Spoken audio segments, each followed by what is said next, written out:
Okay, this is a very important update today, May 4th, 2010. I'm going to talk about a lot of things.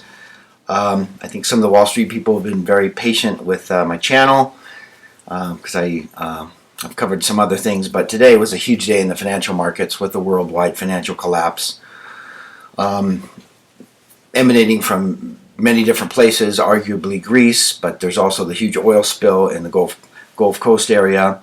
The terrorist attack that happened in New York City, I guess about 60 hours ago, and a myriad of other things. So, yeah, I got dressed up for it. I'm in my Wall Street mode. I've been doing a lot of things, but I basically watched CNBC for a few hours a day and tried to catch up on things, to put things in perspective. I have a love for health and certain applications, weightlifting, things like that, but a massive passion of mine for 3 decades has been the financial markets. So, I'm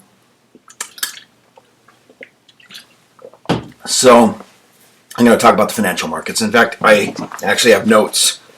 Started with President Obama in the morning. So here are some of the things I'm going to talk about because I haven't talked about some of these things for a while, and I know people are interested in specific things, my European friends, people all over the world.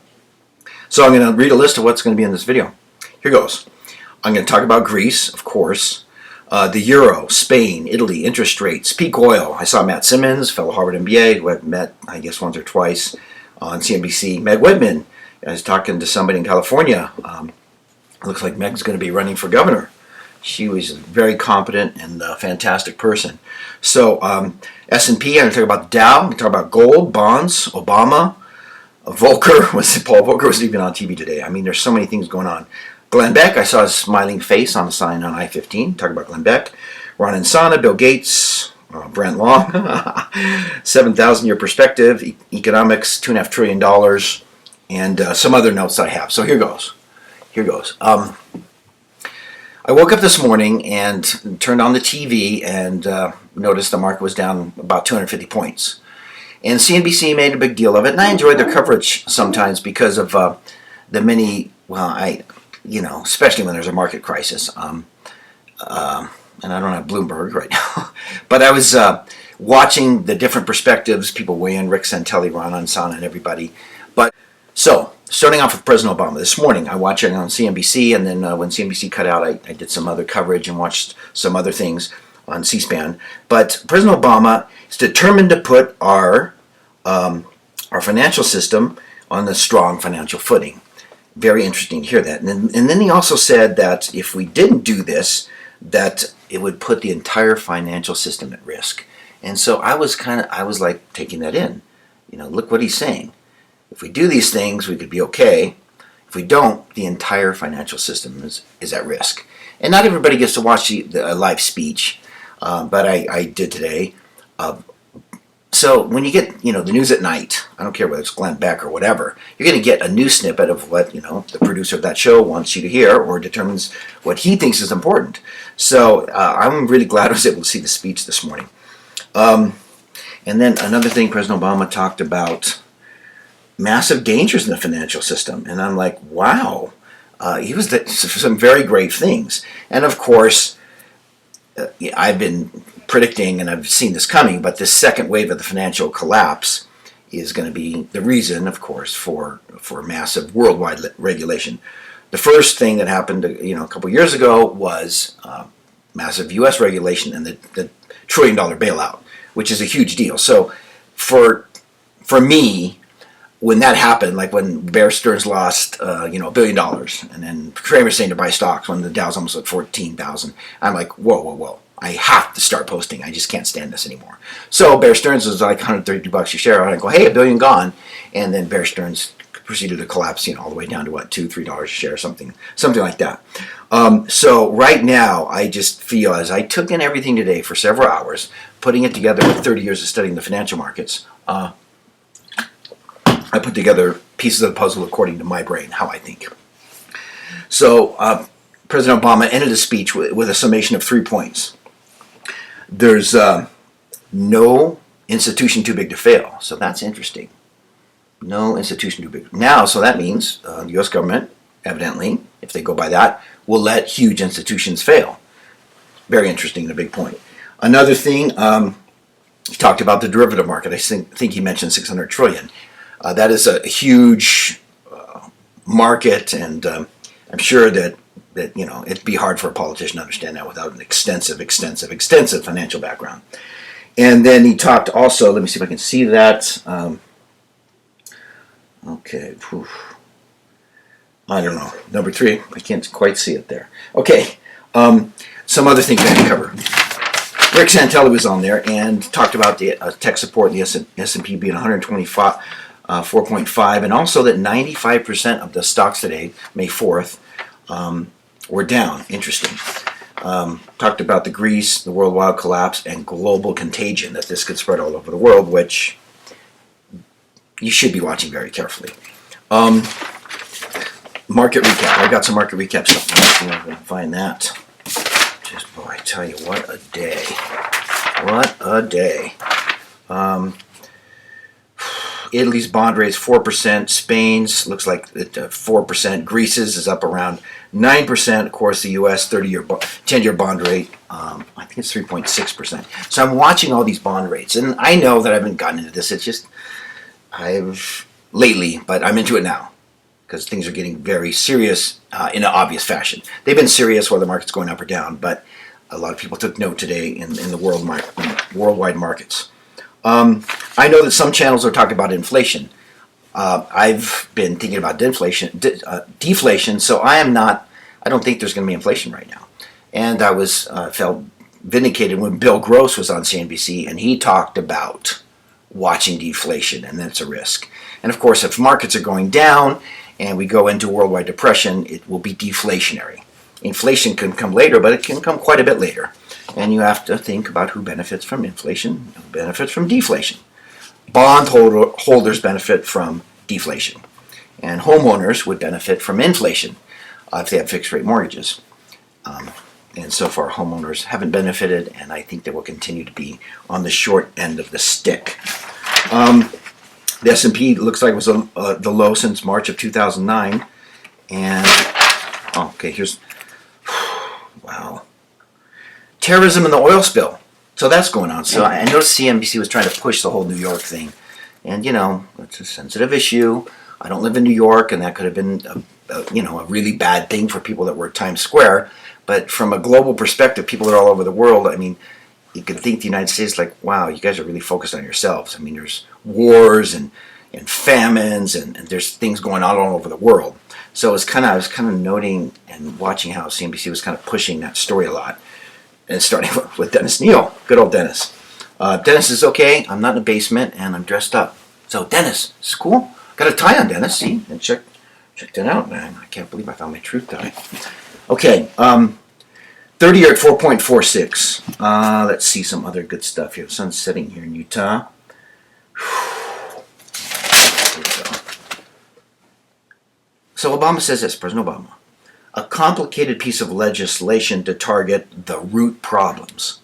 And so, I think Obama's pretty good at reading his speeches. And of course, there's no one individual that could do, day after day, thing after thing. So of course, these are handed to him by his policymakers.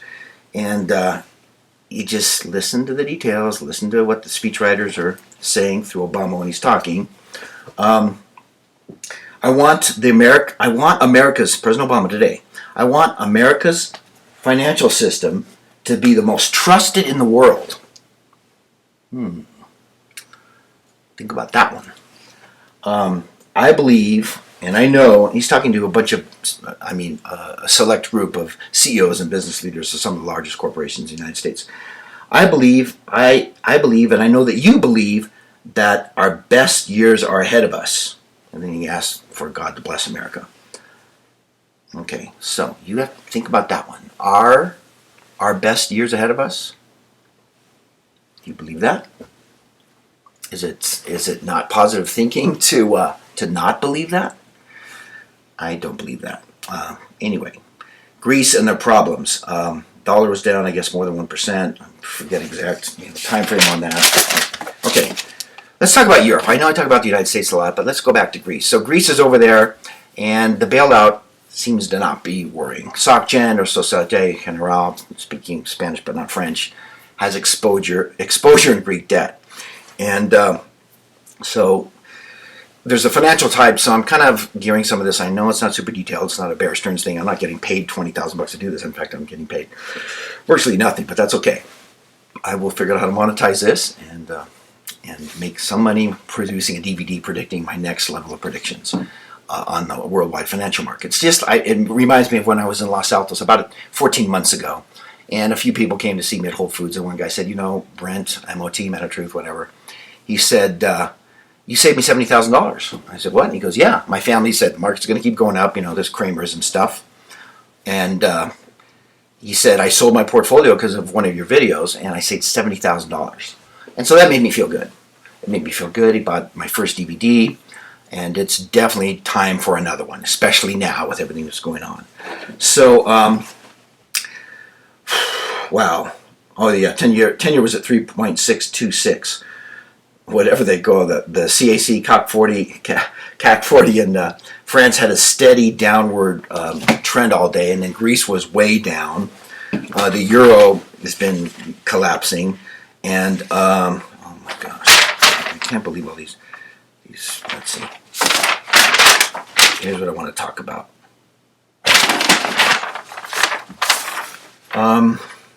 Okay, gold was 1173, so gold kind of went down a little bit. Not much, and so gold will surge past 1,200. I need to make an official prediction, but gold's going to be going up. I know I thought it might head back down to 1,000, but short term it could fluctuate. But if you want to go a year out, as people get scared and they realize the system's been propped up artificially, gold will go back over. Will go over $2,000, and of course, it's priced in U.S. dollars. Silver was at 1796. Oil at 82.60 was down. Really interesting to see Matt Simmons speak there and talk about peak oil. And Matt Simmons, wow, very interesting. He talked about drilling down 35,000 feet, I guess, to try to fix this well. And they have like a 7-foot target, some small thing. So Matt Simmons' perspective was extremely interesting. And I don't agree with everything on peak oil because I think it's more related to war and, of course, supply and demand, but war and disruptions. But he talked about it being a massive ecological disaster, which I know Morning Ryan was very emotional about that, and I watched her video yesterday. So watch out for that one, global disaster, drilling stops. So I think it will affect the price of oil. Dow was at 10,926, down 225. NASDAQ was down 74.49 points. So these are big drops. Anybody that had put options or was short the market made a lot of money today. And so I know, and I probably will do a DVD explaining these things for some people and the traders. I know the trader guys that understand all this stuff. I'm going to make a big picture DVD of what I see happening from putting things together for 7,000 years. These things didn't develop in, like I've said previously, in a year or 2 or 10 or 20 or even 100 years. These things, the systemic problems that we have are terminal. And so it's a question of timing now. The system is shot. We have smoke and mirrors propping it up, $2.5 trillion, all kinds of stuff going on. And so, for people that really trust the U.S. financial system where everything's going on, I think you financially have to be naive. Okay, Ron and Sana, he gets on. It's interesting that Ron and Sana gets on. This is more of a correction than an inflection point. Not yet anything to get excited about. Ron and Sana said that about today. Well, disagree with you, Ron. I think this contagion is starting in Greece, has been spreading, and now, Spain, Portugal on the map, Germany, looks like they're tired of carrying these other countries, and the whole European Union might break apart, which of course would lead to what would be the natural consequence of that? Worldwide economic regulation, and et cetera, et cetera, et cetera. Okay. Well, 16 minutes, I better sum up, but I guess when you're a partner on YouTube, you can do longer videos. Glenn Beck, I see a smiling face, and I can't help it. Every time I see Glenn, Glenn's got some intense stuff. And he talks about Cleon Scalzo, and it's so interesting because, I worked with Cleon Scalzo 20 years ago, I think. And Glenn, it's just, you have some good stuff, but it's too late. It's too late. It's too late. The Constitution has already been shredded, and to fix it, just last election, you just can tell the political will is not there to do it. It's not there to do it. We'll see about what's coming up in the fall, but so far it's not doing it. And the politicians are not going to fix this. Spain, oh my gosh, Italy. Bonds, I'm going to talk about bonds a little bit. So what happens, once again, some of you know this, some of you don't, but when people get scared, they flee to the US dollar, they flee to the bonds, and they also flee to gold. So, Bill Gross, the guy that manages, and, he might have turned that over, but chairman of PIMCO, I think he's still chairman. These guys work with billions of dollars, and they even work with the U.S. government. So whenever Bill Gross speaks, I listen. Once again, of course, the Dow's up. I mean, throwing $2.5 trillion, it's like smoke and mirrors. So to make a summation of all this stuff, I'm watching the personalities. I'm watching the different things like Greece, Italy, the U.S. dollar, gold. Sure, earnings are coming out Friday, but and some of these drug companies, which kind of bothers me, are reporting record earnings. But when you put all these things together, it's not fixing these massive deficits that we have here in the United States. And now that's happening over in Greece and Europe, and they're dealing with it. And here they have a thing. I remember, back at Harvard, 1989, when I got out, prior to that, we were studying Europe 1992, because it's a big deal, because in 1992, European Union's going to be formed. Well, let's see what happens to the European Union in the next few months, in the next few days, right now. So you guys in Europe, thanks for watching my videos, and please make comments down there. I would like to be more cosmopolitan and go to Europe and feel all that stuff, but boy, I tell you, it's intense over there, and I'm going to try to get up to speed. I've been traveling. I've only had one day to catch up, and I'm going to catch up because big stuff is going on, and I will make concrete predictions about where things are going to be going. And there's 4 or 5 DVDs that I have in my head that I have to complete and make while they're very timely. So, May 4th, I think, was a big day today if you put all the pieces together. And people have different perspectives, and that's why it's good to listen to different people. And I have my perspective, which is very different, because it goes back 7,000 years.